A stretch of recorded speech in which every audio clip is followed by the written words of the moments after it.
जय श्री राधे राधे राधे। प्रिय बंधुओं, आज मैं आपको मुख्य विषय पर अपनी बात कहने जा रहा हूँ। वो मुख्य विषय इस प्रकार है कि मारीच का पूर्व जन्म क्या था। ये आज तक किसी ने नहीं बताया, न कोई इस विषय पर कोई बोला है आज तक कि मारीच का पूर्व जन्म क्या था, मारीच पूर्व जन्म में क्या हुआ, कैसे, इस विषय पर कोई नहीं बोला है। साथियों, इस विषय को मैं आज आपके समक्ष संक्षिप्त रूप से प्रकट करना चाहूँगा, क्योंकि विषय तो लंबा है और संक्षिप्त कहने में ही अच्छा है, क्योंकि लंबा विषय लोग इतना समझ नहीं पाएंगे, संक्षिप्त में थोड़ा बहुत समझ जाएं। चलिए मुख्य विषय की ओर आते हैं। ये वही मारीच है जिसके पास रावण गया था कि आप मृग का रूप धारण कीजिए और राम तुम्हारे पीछे आएंगे, मैं सीता का हरण कर लाऊंगा। ये वही मारीच है जिसको भगवान श्री राम ने एक स्वर्ण मृग के रूप में देखा था।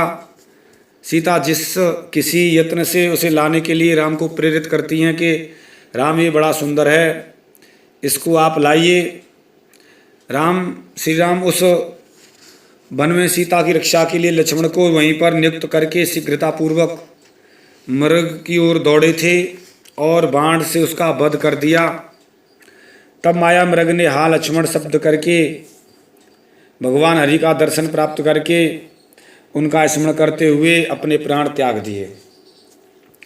साथियों, बात आती है कि जाकर नाम मरत मुख आवा, अधमऊ मुकते हो श्रुति गावा।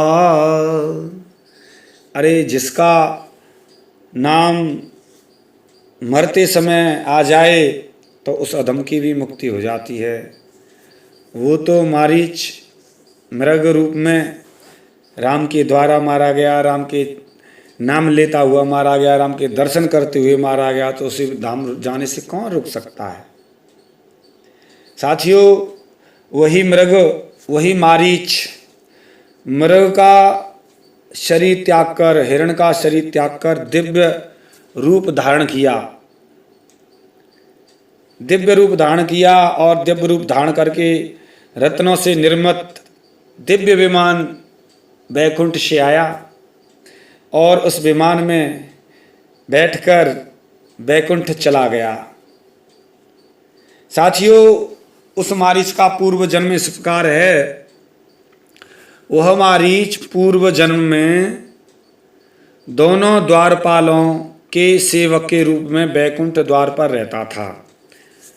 दोनों द्वारपाल भगवान के जय विजय का सेवक था। वैकुंठ में जो दोनों द्वारपाल थे वैकुंठ में, उन द्वारपालों की सेवा में रहता था। वैकुंठ में उनकी सेवा करता था, उनके अनुसार कार्य करता था। उन द्वारपालों के आदेशानुसार फिर वह वैकुंठ के द्वार पर पहुंच गया। फिर वहीं जो पहली सेवा थी वही सेवा संभाल ली। तो ये पूर्व जन्म में वैकुंठ के जो मुख्य द्वारपाल हैं उनका सेवक था। उनके साथ ही जब वे द्वारपाल, मुख्य द्वारपाल भगवान की सेवा में रावण और कुंभकर्ण बने थे रामलीला में, उन्हीं के साथ ही ये भी उस लीला में मारीच बनकर भगवान के साथ में अपने को कृतज्ञ माना।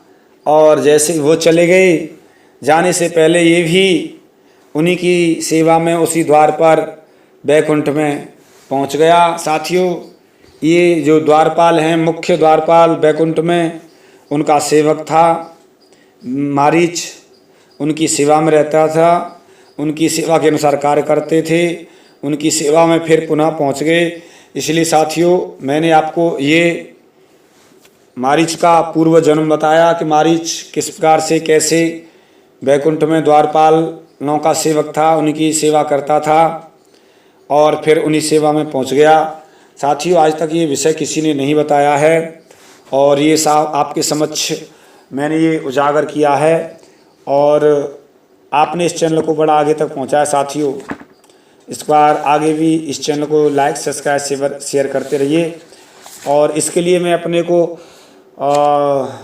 प्रमाण के लिए दिव्य ग्रंथ कॉपी कोड M2 472 से साथियों इसी आशा के साथ में जय जय श्री राधे राधे राधे।